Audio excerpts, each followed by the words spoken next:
Welcome back, guys, to Warzone Whispers. Use headphones for the best experience, but some stories are not suitable for younger audience. Watch this video on your own risk. And this episode is about a retired U.S. Army veteran confessing a classified mission in Iraq, 2003. His squad was sent to clear a deserted village, but instead encountered supernatural echoes of soldiers from every war in history. The horror deepens as the military covers it up, leaving him haunted by the endless march of the dead. If you're new here on channel, hit that subscribe button. Okay, here we go. My name doesn't matter. At least, not anymore. I've lived long enough to see the medals on my shelf gather dust, the faces of the men I once knew fade into photographs, and the steady crawl of nightmares that never let me rest. You spend decades in the service, and you think you can box it all up when you finally hang the uniform. You tell yourself the horrors will stay buried, that war only exists where you left it, but memory isn't so kind. Some ghosts don't respect silence, some won't let you go. I'm telling you this because I don't have much time left, and for years, this story has clawed at me like barbed wire wrapped around the ribs. It was supposed to stay buried, classified, erased from the official record. Command told us to never mention it, not to our families, not to our brothers, not even to God if we dared to pray. But I can't die with this inside me. The weight is too much. It was Iraq, 2003, early months of the war, when things were still being sold to the world as quick operations and surgical victories. You could taste the lies in the sand. I was part of a 6-man recon element attached to a larger mechanized infantry unit. They called us Ghost Team, a name that feels more like a curse now than a call sign. The town we were sent to that night, it doesn't exist on any map you'll find. A cluster of homes in the desert, somewhere west of Baghdad, crumbling into dust. Back then, Intel said insurgents were using it as a way station. Locals told a different story. They whispered about voices, lights in the windows, strange shapes walking the streets at night. The kind of talk command wrote off as superstition. But the brass sent us anyway. Clear it, sweep it, move on. There were 6 of us. Staff Sergeant Mitchell, our leader. Steady as bedrock. A man who kept his voice calm no matter the storm. If the Army built statues for NCOs, they'd carve him first. He carried an M4 with an ACOG, and the way he held it, you'd think it was an extension of his body. Corporal Reyes, point man. Young, hot-headed, always with a grin like he knew the punchline before the joke. He was the fastest with a saw. The kind of guy you either loved or wanted to strangle. Specialist Doc Harlan, our medic. Quiet, almost too quiet, with a habit of staring into nothing when he thought nobody noticed. Always carried more morphine than regs allowed, like he knew we'd need it. Private First Class Jennings, comms. Skinny kid from Alabama who could strip and reassemble a PRC, 119 in the dark. He treated that radio like it was his child. Sergeant Walker, heavy weapons. Big man. Carried the M240 like it was a toy. He laughed louder than anyone, but when the fight started, you could see something ancient in his eyes. And then there was me. Back then, I was just another rifle with an M4, another set of boots in the sand. I'd done enough deployments to know better than to get sentimental. But even then, I had this nagging sense in my gut that something about this mission was wrong. We rolled out from the FOB just after sundown. For Humvees, armor rattling, antennas whipping against the sky. You never forget the smell of oil and hot metal mixing with desert wind. I sat in the rear, NVGs flipped up, rifle across my lap, listening to the low hiss of the PRC. Jennings was on headset, adjusting dials.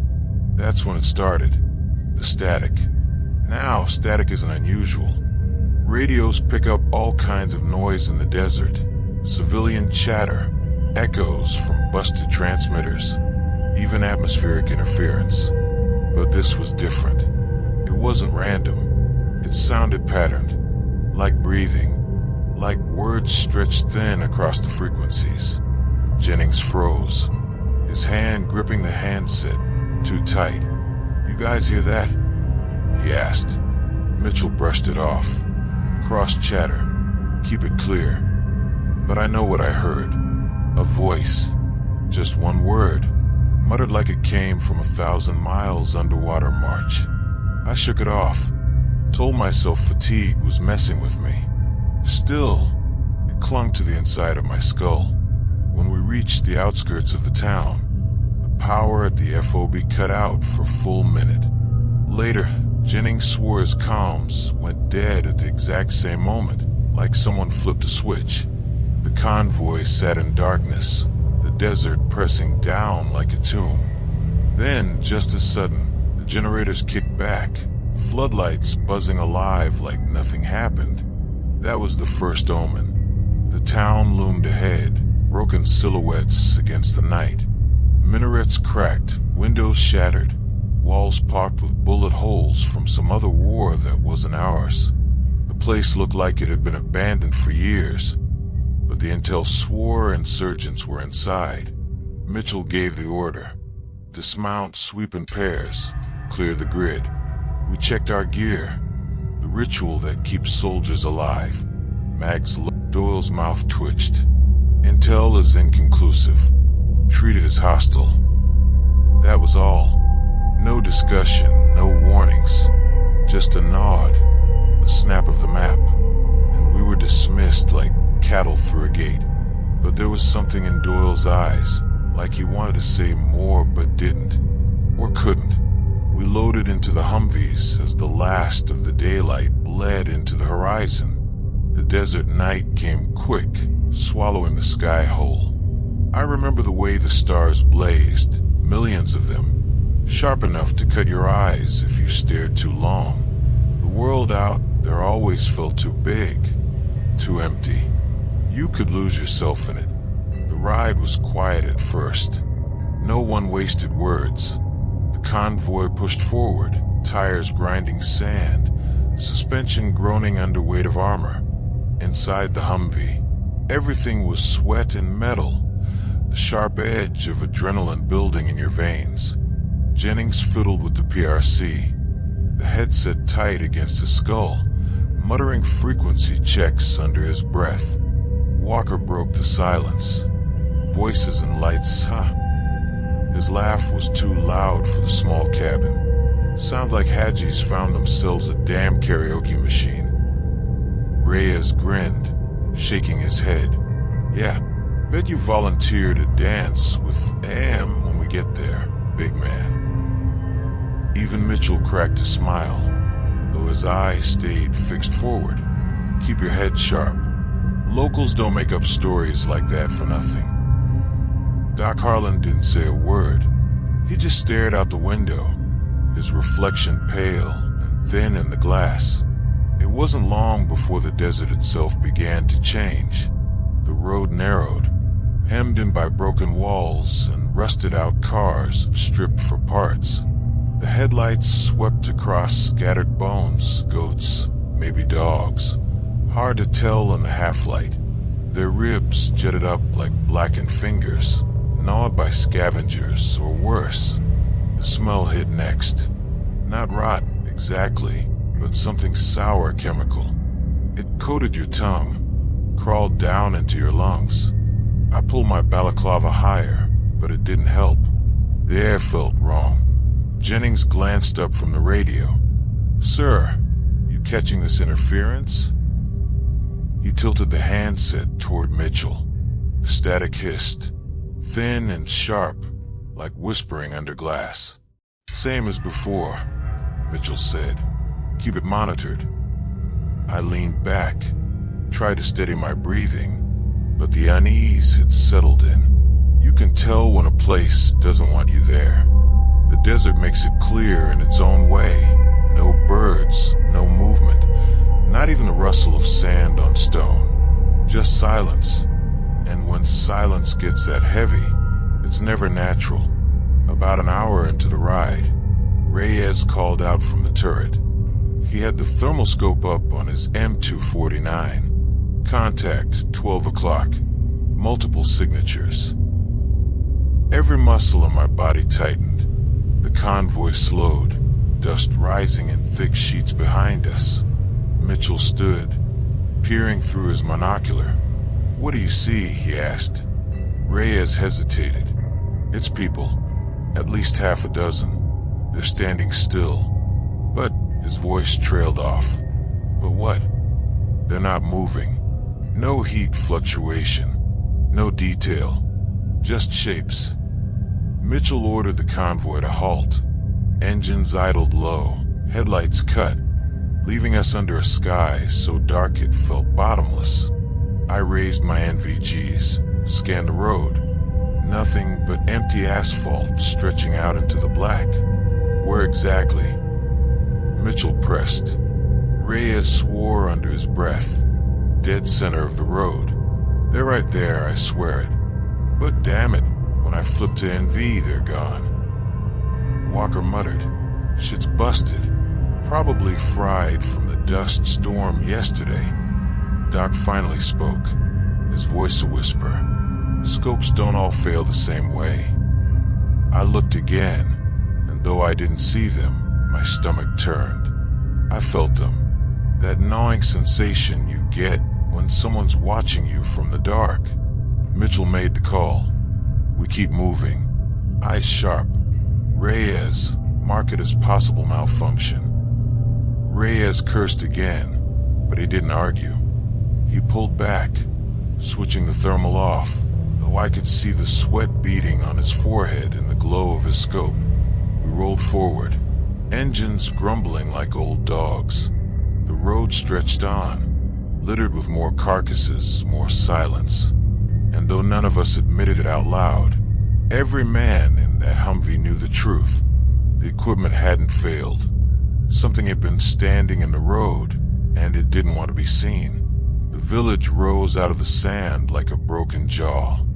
What little moonlight we had caught the jagged edges of rooftops, collapsed walls, shattered windows. Minarets leaned at awkward angles, their call to prayer speakers hanging like snapped bones. The kind of place you could smell before you entered. Dust, cordite, and something stale, like water left in a rusted can too long. We halted just outside the perimeter, engines idling low before Mitchell gave the hand signal. "Lights off. Dismount." Boots hit sand. Rifles came up. NVGs slid down over eyes. That moment, when the Humvee doors shut and the desert swallows the sound, you feel naked, like the machines that kept you alive have abandoned you. I remember the silence most. Not the ordinary silence of the desert, but a deeper one, like the air itself had been sucked out. No dogs barking, no goats shifting in their pens, no insects buzzing in the heat. Just stillness, thick enough to choke. Then, faint and broken, the sound of a prayer call. Tinny, distorted, playing from one of the mosque's busted loudspeakers. The voice wavered, cutting in and out, skipping like a record with a crack down its spine. It wasn't the right time of night for the call, but it played anyway, dragging across the empty streets. Reyes muttered, "Creepy as hell." Mitchell shot him a look, then raised his fist. The gesture was clear. Tactical spread, 2 by 2, sweep and clear. We moved in, stacking along the first building. The walls were pocked with old gunfire, plaster blown out and sharp blossoms. I led with Reyes. His saw aim high while I pushed through the door. The inside smelled of mildew and rot. There were signs of life once. A child's ball deflated in the corner. A chair knocked over. An old AK-47 propped in the corner, rusted useless. But no people, No sound but our boots shifting dust. We cleared the rest. Empty bedrooms with thin mats on the floor. Kitchens with pots long boiled dry. Each house was the same. Signs of families, but no families themselves. The deeper we pushed into the village, the stronger that feeling grew in my gut. It wasn't empty. It was watching us. Every broken window was an eye. Every collapsed rooftop a mouth, open and silent. Walker swept his M240 over a narrow alley, muttering, "Feels like Fallujah before the shit hit." Doc, soft and low, replied, "Feels worse." It did. Halfway down the main street, I caught it, the first shadow. Not the kind your NVDs catch and stretch. Not the tricks of night vision. This one moved against the light. The moon cut long, thin angles across the walls, and in one gap I saw a figure slide the wrong way, as though the shadow itself resisted. I blinked, raised my rifle, and it was gone. "Contact," Mitchell whispered through comms. I hesitated. Negative. Probably nothing. But my voice cracked, and I knew he heard it. We pushed on.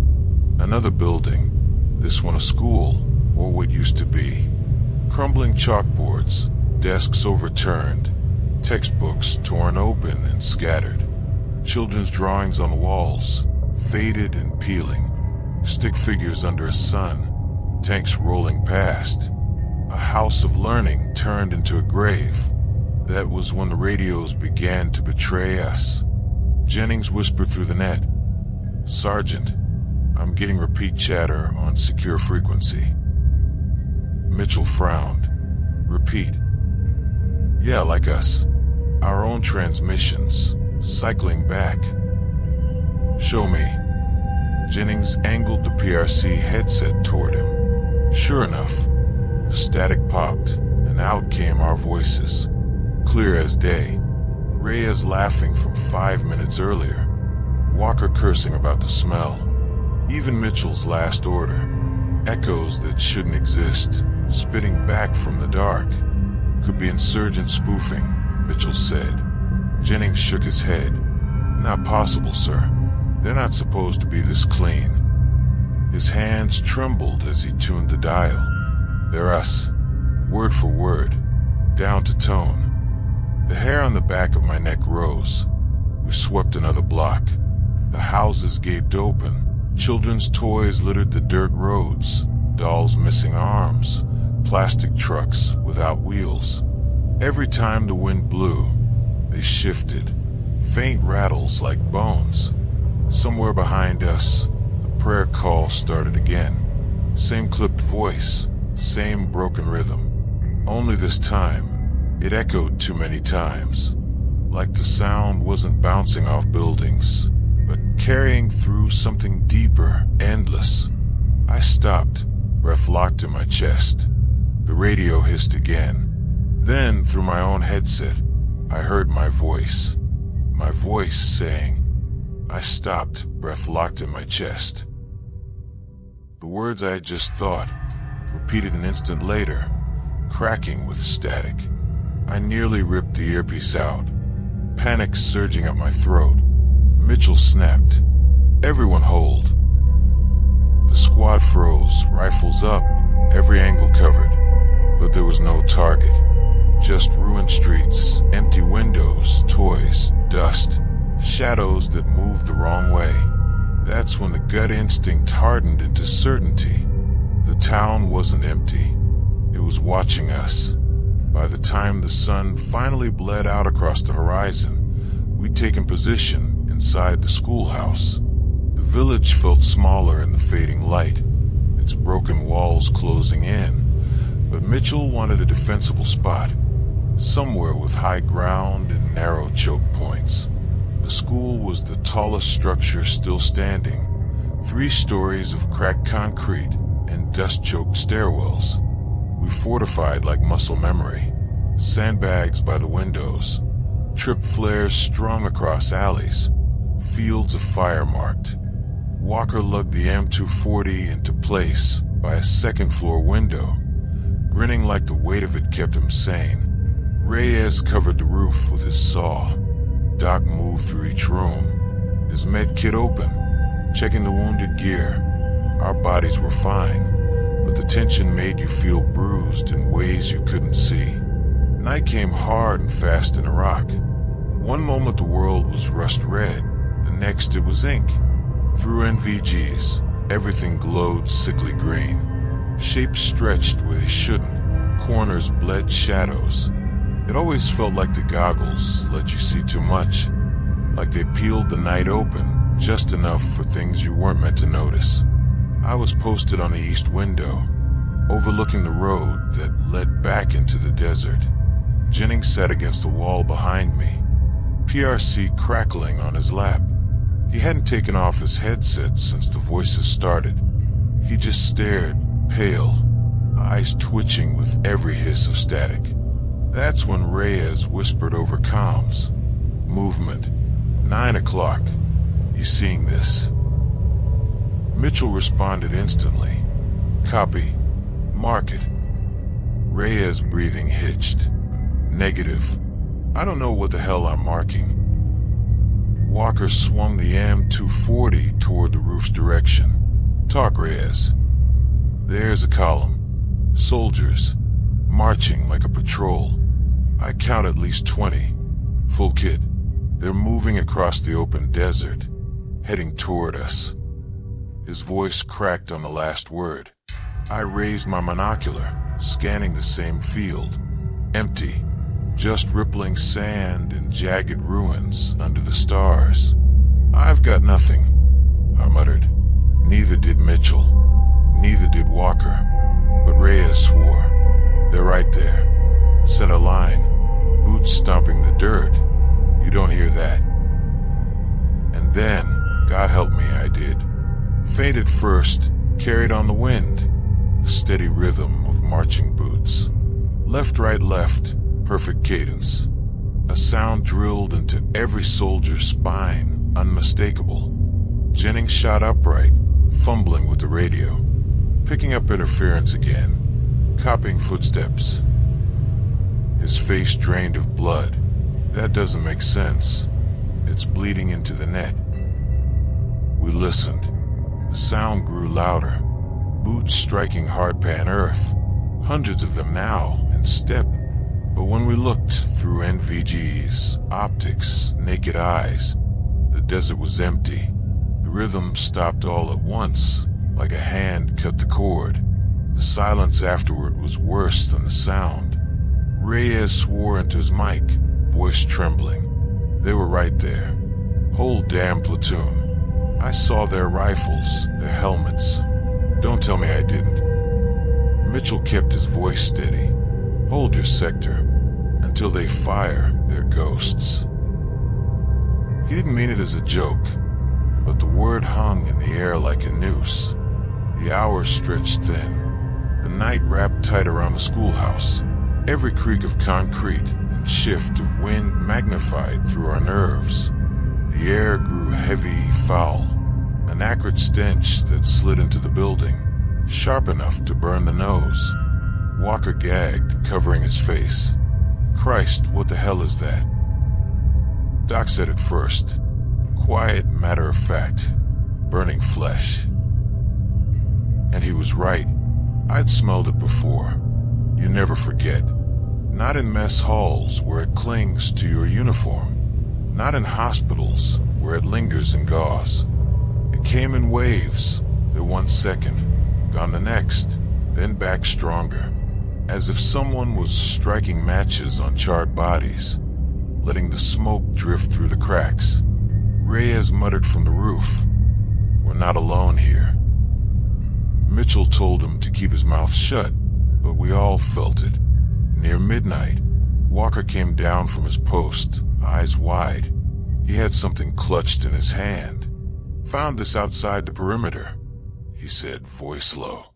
He uncurled his fist. It was a set of dog tags. Old, rusted, the chain broken, the metal blackened by time. He handed them to Mitchell, who turned them over under the faint glow of a red lens flashlight. His face tightened. The name was American. The serial number matched U.S. Army format from decades earlier, but that couldn't be. There had been no U.S. ground combat in this sector before 2003. None. Not in Desert Storm. Not in the Iran-Iraq War. Not ever. Doc whispered. Maybe a contractor. No contractor wears these, Mitchell said. He slipped the tags into his pocket, his jaw rigid. Jennings' radio hissed again. A voice slid through the static. Low, broken, like someone choking on sand. It repeated one word, over and over, growing sharper with each pass present. We sat in that schoolhouse, rifles ready, hearts pounding, trying to hold on to the idea that war obeys rules, that enemies have bodies, that soldiers die once, that ground stays the same under your boots. But that night, those truths started to unravel, because somewhere in the dark, something was marching, and it wasn't human. The first shots came just past 1 in the morning. I was half dozing against the wall when the desert lit up with muzzle flashes. Short, controlled bursts, professional. They came from a southern alley, ricocheting off the schoolhouse walls. Concrete dust sprayed down from the ceiling. Contact. South side. Suppress. Mitchell roared. We answered like machines. Walker's 240 thundered through the second-story window, vomiting brass. Reyes opened up from the roof with his saw, raking the alley. Doc and I covered windows with disciplined fire, our tracers carving red arcs through the black. Through NVGs, I caught figures darting between crumbling walls. Dozens of them. Shadows armed with rifles, their stances military, their formations precise. They moved fast, too fast. Multiple tangos advancing. I shouted into comms. Copy. Mitchell yelled. Hold your fire lines. Conserve ammo. The firefight churned for what felt like forever. But when Walker paused to reload, the return fire simply stopped. The alley went silent. We waited, rifles trembling in our grips, eyes locked on the broken street. Mitchell sent me and Doc to sweep. Boots crunching glass. We pushed into the alley, barrels sweeping corners. The muzzle flashes had come from here. I swore it.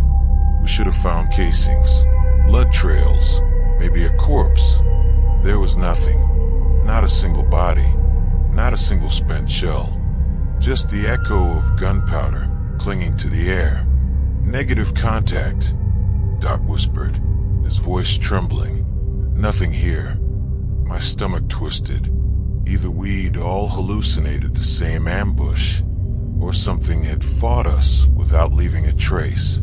When we regrouped, Reyes was shaking. No, I saw them. I saw a whole damn fire team moving down the street.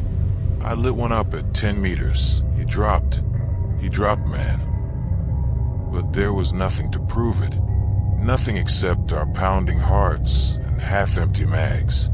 Then Walker swore from upstairs. Sarge, you need to see this. We climbed back up, NVG scanning the empty road. Walker pointed. Right there, by the mosque. Through my lenses, I caught at figures, maybe 8 of them, standing perfectly still. Not crouching, not moving, not even breathing. Just standing in the open, like cardboard cutouts propped under the stars. But the thermal scope Jennings carried told a different story. No heat. They're not giving off anything. I leaned into the scope myself. My blood ran cold. The figures were there, plain as day through NVGs, but the thermals showed only cold desert, empty. And then, as if they knew we were watching, the figures began to move. Slow, deliberate. They advanced toward us without sound, rifles slung at their sides. Reyes cursed. Engage. Engage. He ripped off a burst with his saw. The tracers shredded one figure clean through. It staggered, fell back, and vanished before it hit the ground. The others kept walking. Walker's 240 roared, rounds chewing up sand and stone. Still, the column pressed closer, and then Reyes' calm cut into pure static. Reyes' status. Mitchell barked. No answer. We heard his footsteps above, frantic across the roof, then silence. I bolted up the stairwell, Doc on my heels. When we reached the rooftop, my chest turned to ice. Reyes was gone. His saw lay abandoned on the gravel, still warm. His NVGs were shattered, lenses spiderwebbed, lying beside his helmet. His rucksack was unzipped, gear spilled out as if dropped mid-motion.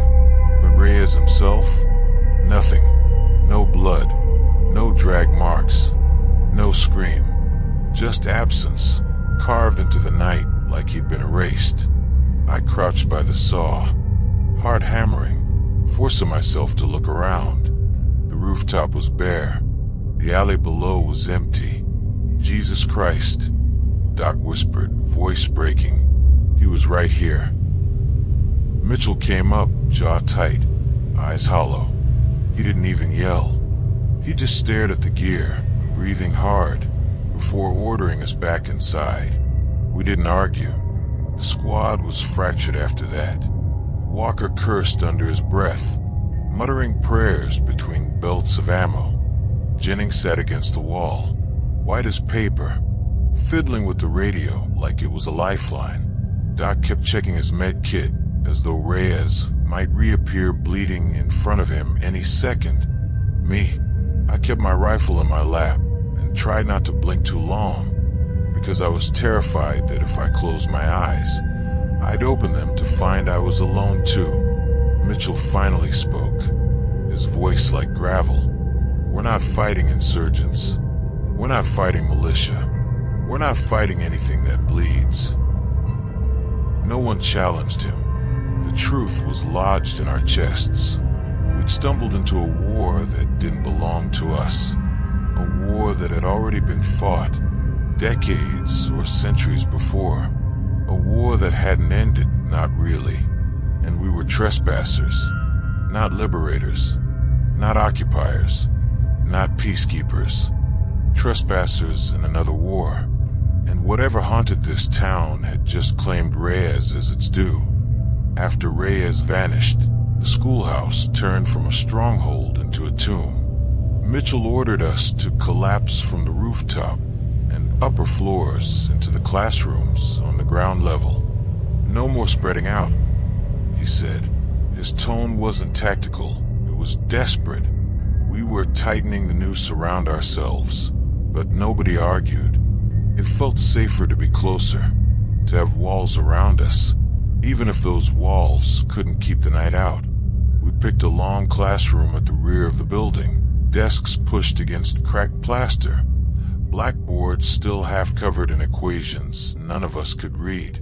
We strung chem lights, hung ponchos over windows, stacked furniture into crude barricades. The smell of burning flesh still came and went, seeping through the cracks. But something else began to creep in with it. I noticed first in the glow of my NVGs, faint markings on a wall beneath the chalkboard. Graffiti, etched deep into the plaster.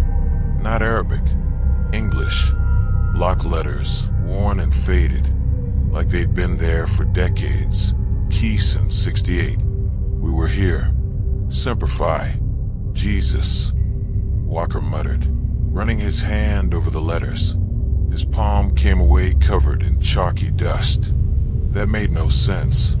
Nobody had been here in Vietnam. Iraq wasn't even a battlefield back then. Then Jennings, pale and shaking, pointed to another wall. More graffiti, scratched into the plaster with a bayonet or a knife tip. Omaha Beach, June 6th, 1944. None of us said it out loud, but the walls were wrong.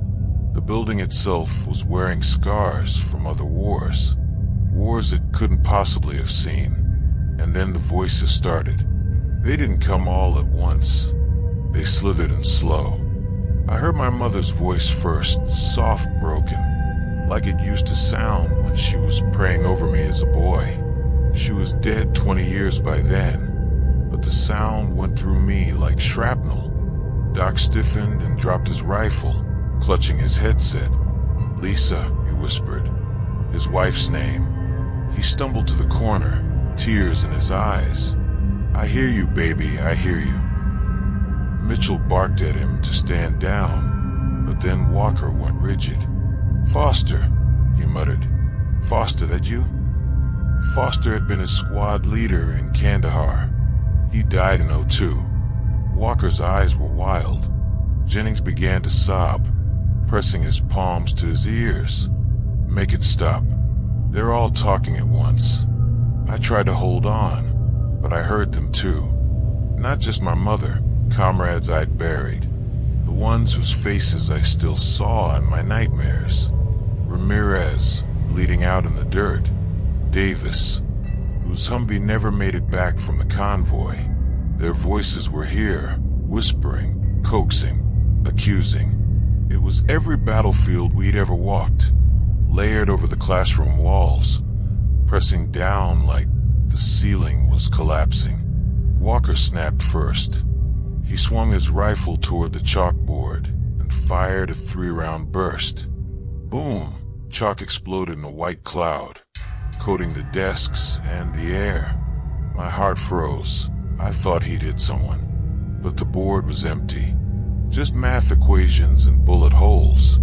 Mitchell tore the rifle from him, shoving him against the wall. "Control yourself, damn it. You fire only at what you can see." Walker's chest heaved. I saw it. Right there. He was right there. Nobody asked who he was. We were too scared to know. Minutes stretched. The classroom felt smaller, shrinking with every heartbeat. The graffiti shifted when I looked away, letters crawling across the plaster, fresh blood-red slogans from wars not yet fought. Jennings cracked next. He sat in the corner, rocking back and forth, whispering. "Children, they're burning. I can see them, right there in the corner." We looked. There was nothing but shadows and dust, but Jennings screamed like his skin was on fire. He shoved his sidearm under his chin before Mitchell could reach him. The gunshot was deafening inside the classroom.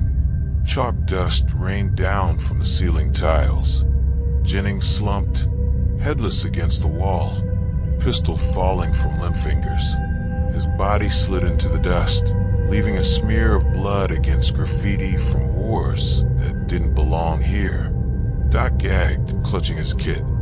Walker cursed and started to cry. I just stared at the wall, at the black streak of blood cutting across carved words that read Hugh City, 1968. Mitchell's face was stone. "Weapons tight," he said, voice hoarse. We hold. But we all knew the truth. The schoolhouse wasn't a refuge. It was a graveyard for every war ever fought. I pressed my back to the wall, rifle tight across my chest, and tried to breathe. It wasn't Iraq anymore. It wasn't 2003. It was every battlefield at once. We tried to sleep after Jennings died. Nobody really could, but we pretended, lying against the walls with rifles across our chests, eyes half closed. The air stank of gunpowder, sweat, and the metallic tang of blood. I could still taste the chalk dust from Walker's burst against the blackboard. Mitchell sat by the doorway, M4 across his lap, helmet low over his eyes like he could shut out what the walls were whispering.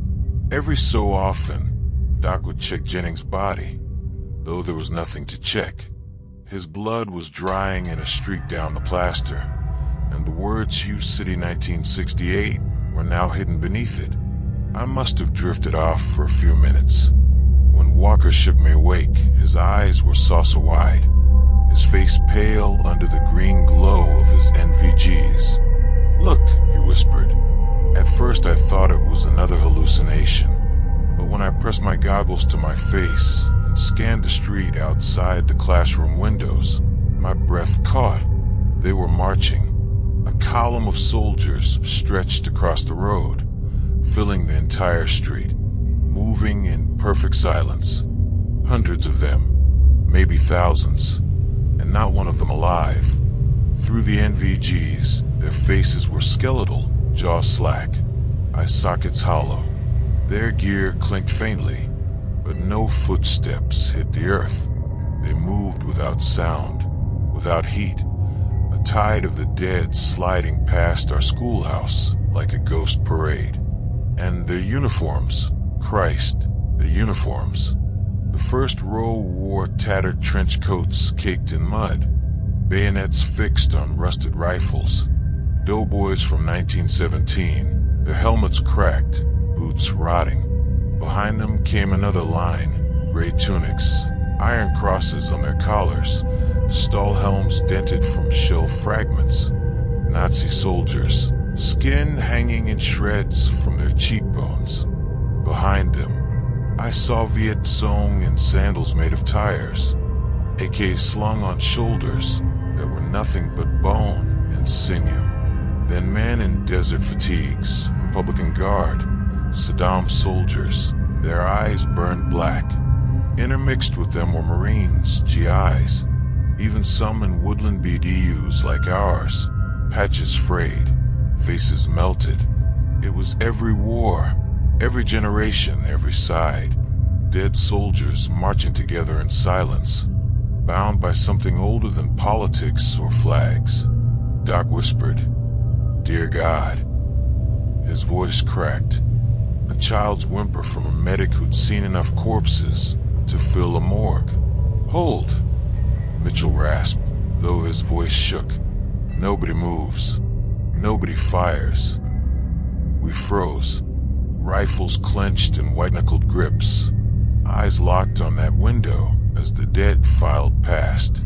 They never turned to look at us, never acknowledged us, just marched, row after row, a procession with no beginning and no end. I felt my legs go numb. It wasn't fear like combat fear, the kind that sharpens you.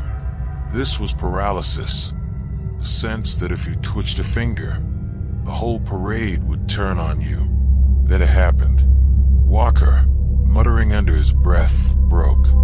He stood, stumbled to the door, rifle clattering from his hands. "Walker," I hissed, but he didn't stop. He shoved past Mitchell, down the hallway, out into the street. He fell to his knees as the tide of soldiers marched around him. His hands were raised, palms out. "I'm sorry," he sobbed. "Forgive me. I didn't mean to. Please, God, forgive me." The column shifted. Not a word was spoken, but the ranks seemed to absorb him. I swear to this day I saw it. Skeletal hands brushing over his shoulders, rotten fingers closing around his arms. He was lifted, swallowed into the march, his screams fading as his body seemed to unravel, dissolve into their ranks. And then he was gone, just gone. The column kept moving, uninterrupted. Doc was shaking violently, tears streaking down his dirt-caked face. "They took him," he stammered. "They took him." Mitchell grabbed my arm. He broke. That's all. That's all that was. But I could see it in his eyes. He didn't believe his own words. The march lasted for what felt like hours. We stopped counting at 500.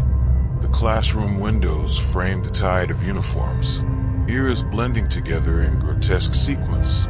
Romanian, Korean, Afghan Mujahideen, even French Napoleonic shakos in one line, though I didn't dare say it out loud. History walked past us, a corpse army that never ended. By the time the last rows disappeared into the desert, The sky outside was beginning to gray with pre-dawn light. The silence afterward was worse than gunfire. Mitchell finally let out a shuddering breath. "We're pulling out at first light," he said, voice breaking. "We're done here." But I knew the truth, even then. We weren't pulling out. The schoolhouse was a cage. The town was a trap. And every minute we lingered, the ranks of the dead grew thicker. Because whatever force owned this ground wasn't finished with us yet. And as much as I tried to hold my breath, to tell myself I was a soldier, a man who'd fought living enemies and survived, I couldn't shake the certainty burning in my chest. We weren't in Iraq anymore. We were already marching with them. The schoolhouse changed after the march, not just in mood, in structure. At first it was subtle. Hallways I swore led to the mess of desks now ran twice as long. Stairwells ended in blank walls. A supply closet we'd checked 20 times opened onto a corridor that shouldn't exist, stretching deep into darkness, lined with doors that hadn't been there hours before. Doc whispered what we were all thinking. "It's moving." Mitchell clenched his jaw, refusing to say it out loud, but I could see in his eyes he knew too. We weren't inside a building anymore. We were inside something else, something alive, shifting around us like an animal watching its prey. Every door we opened led to the wrong room. Classrooms we'd barricaded were gone. Jennings' body had vanished. Even the graffiti had changed. No longer battle names and dates, but phrases scratched in languages none of us recognized. Curved scripts, symbols like bones arranged into letters. I remember thinking, this isn't Iraq. This isn't even a place. This is a memory. We're walking through someone else's memory. That thought chilled me more than the cold desert night. Because memories don't belong to the living. We moved in a staggered line through the twisting corridors, rifles up, NVGs glowing. My heartbeat thudded louder than our boots. Every few meters, I thought I saw Reyes or Walker at the end of the hall, backs turned, walking just out of reach.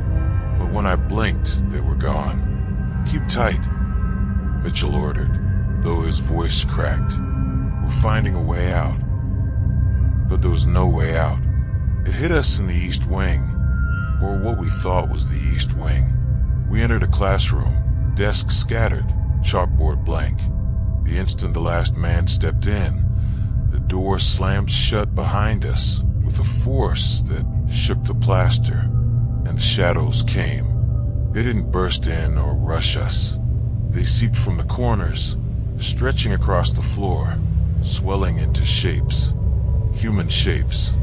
Soldiers, featureless, their outlines flickering like smoke. Rifles materialized in their hands. Dark silhouettes against darker walls. "Fire!" Mitchell roared. We did. Muzzle flashes lit the room in strobe bursts. Tracers tore through the shadows, but our weapons jammed almost instantly. M4S locked. Bolts refused to cycle. Walker's saw, before he vanished, had never jammed. Now Doc's rifle wouldn't even eject a round. The room filled with the sound of futile clicking, like a dozen empty typewriters. The shadows surged. They swarmed Doc first. He screamed. The sound ripped from his lungs as their black hands dragged him backward, his rifle clattering. His cry cut off as it disappeared into the corner, the floor swallowing him whole. I spun, firing single shots from the sidearm I'd almost forgotten I carried. Each round passed through smoke, hitting nothing. Mitchell swung his rifle like a club, smashing a shadow's head. The shape dissolved, then reformed, taller, thicker, as if fed by the blow. "Fall back. Fall back," he bellowed. But there was nowhere to go. The chalkboard split down the middle like a seam opening in fabric. Behind it wasn't drywall, just black. A void.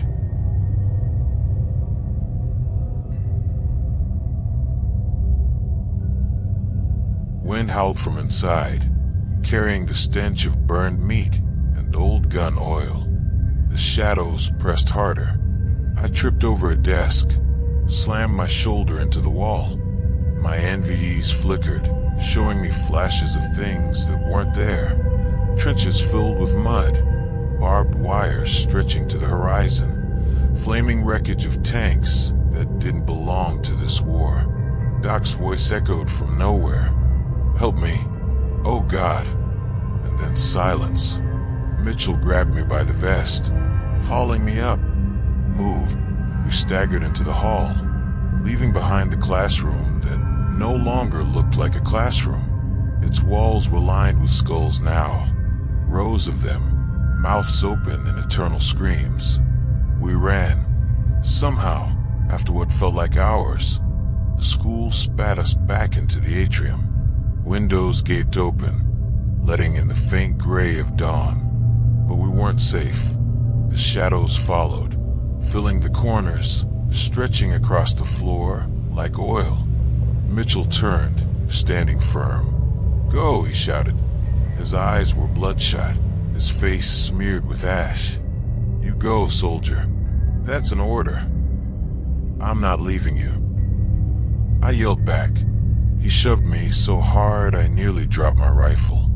"That's an order." The shadows hit him all at once, a tidal wave of black. They wrapped around his legs, his arms, dragged him screaming into the darkness. His last words ripped through my headset before static swallowed them. Tell them it never ends." Then he was gone. I was the last. I stumbled through the atrium, boots slipping on broken tile, lungs heaving. My NVGs fizzled out, batteries dying in a hiss of static. For the first time that night, I saw the schoolhouse with naked eyes. Nothing but ruins and dust. I don't remember leaving. One moment I was inside. The next I was staggering across open desert. Dawn light painting the horizon blood red. My rifle was gone. My vest half unzipped. My ears rang with silence. I walked until my legs gave out. The sand rose to meet me, warm and endless. And then nothing. Blackness. I woke to white light and the smell of antiseptic. The last thing I remembered was sand, blood-red dawn, and the desert swallowing me whole. Now there were clean sheets, the hum of fluorescent bulbs, and the mechanical rhythm of a heart monitor keeping time with my pulse. For a moment, I thought maybe I'd dreamed it all, that the schoolhouse, the march of the dead, Mitchell's screams were just fever visions. Then I tried to sit up. The four tugged at my arm. My ribs felt like cracked glass, and when I turned my head, I saw a folded uniform on the chair beside me, caked with sand, streaked with something darker. Not a dream. A man in fatigue stepped in, clipboard in hand. His face was bland, forgettable. That was the point. "Sergeant Ryan," he said flatly. "You're awake. Good. Where am I?" My voice rasped like broken glass. "Field hospital. You've been unconscious for 72 hours. You're stable now." I swallowed. "Where's Mitchell? Doc? Reyes? The others?" The officer didn't blink. "Your unit was ambushed by insurgents outside Al-Khattab. Heavy casualties. You're the sole survivor." His words didn't land right. Too rehearsed, too neat. Like a line from a report. "No," I shook my head before rattling. "That's not what happened. The school." He cut me off with a raised hand. "You're disoriented.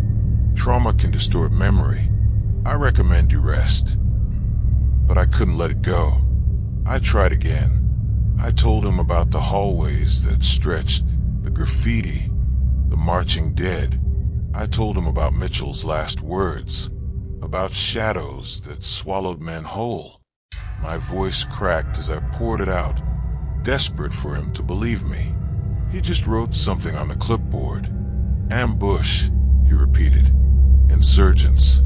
That's what happened. That's what you'll remember. The next day, they took my notebook. While I'd been laid up, I'd scrawled everything I remembered on hospital stationery. Drawings of the hallways, transcripts of voices, sketches of the skeletal soldiers. When I woke from a drugged sleep, the papers were gone. Two men I'd never seen before came to my bedside. Black suits, no insignia. They didn't introduce themselves. One leaned close, voice low and calm. "Sergeant, you need to forget, for your own good." "I can't," I muttered. "You don't understand. They weren't." He smiled, but there was no warmth in it. "We understand better than you think." The other man placed a sealed envelope on my tray. My discharge papers, stamped with red ink, cleared. The message was clear: go home. Shut up, live your life.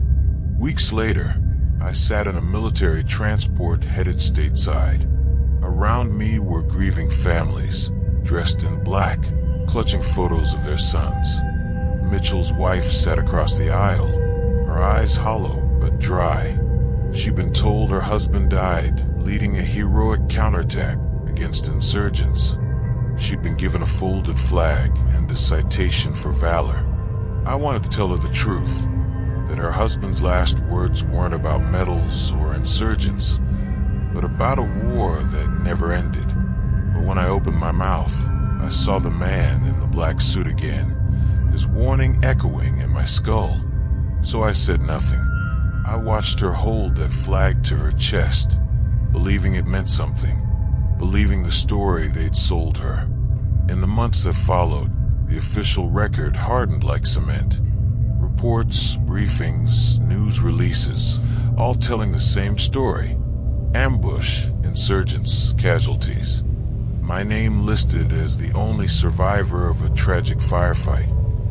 The more they repeated it, the more it became truth. But I knew better, and they knew I knew. Every time I tried to write it down again, I felt eyes on me. Phones clicked in my ear. Envelopes slid under my door, blank inside, but enough to remind me I wasn't alone. The message was always the same: stop. So I stopped. I buried it, packed it away in the darkest corner of my mind. Learned to live with the silence. The world moved on. New wars came, old ones faded, but the truth never left me. It gnawed at the edges of my sleep, slipped into my dreams. I'd see Mitchell reaching for me, his face dissolving into shadow.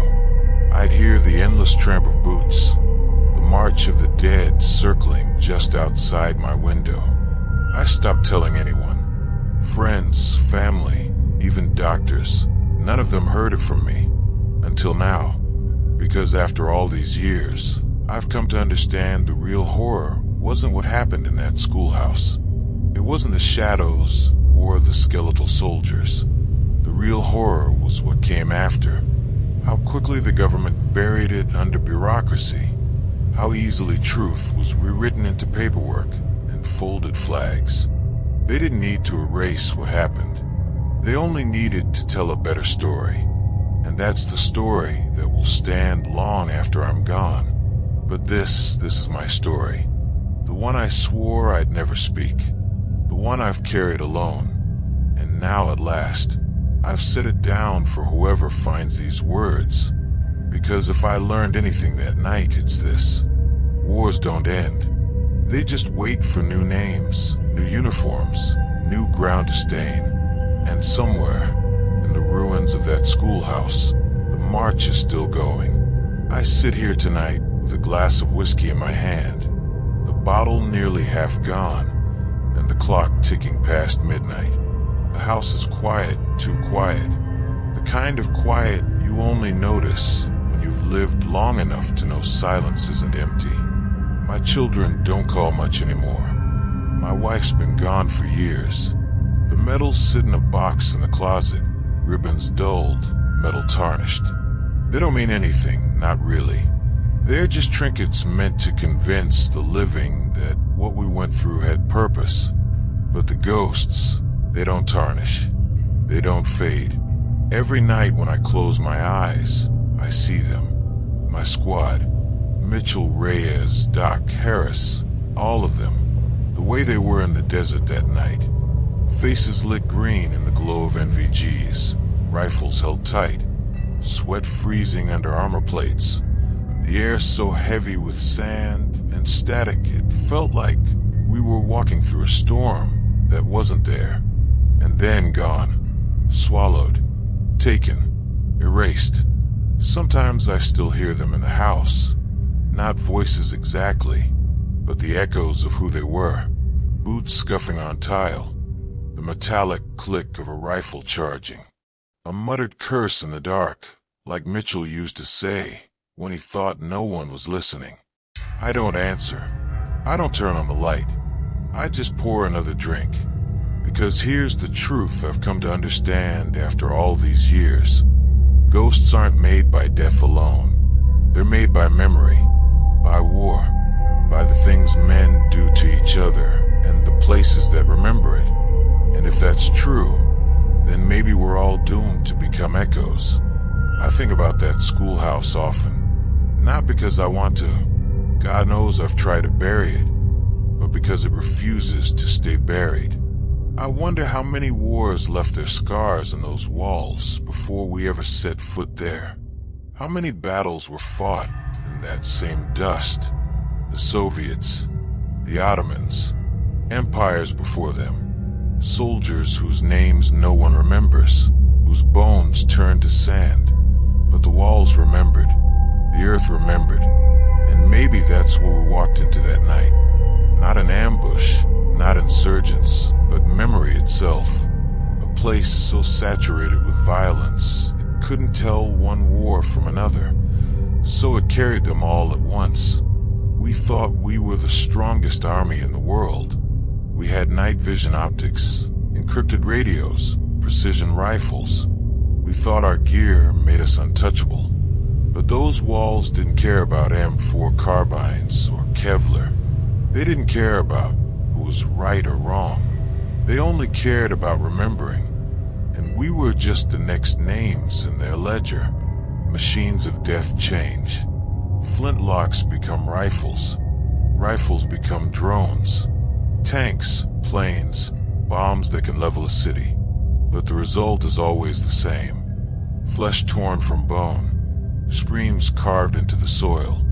History written not on paper, but in the earth itself. And maybe the earth keeps score. You want to know the worst part? It's not the nightmares. It's not the silence, or even the cover-up. It's the waiting. Because deep down, I don't think that night was the end. I think the march is still out there, in some forgotten village, in some bombed-out ruin, in some jungle where the vines hide rusted helmets. Always marching, always gathering, and one day they'll come again. Maybe you'll hear them too.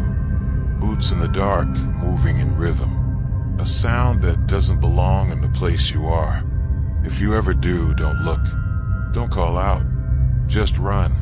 Because once you see them, you're already part of the column. I sip the whiskey, let it burn its way down, and stare at the shadows stretching long across my living room. They shift sometimes, too much for the dim light.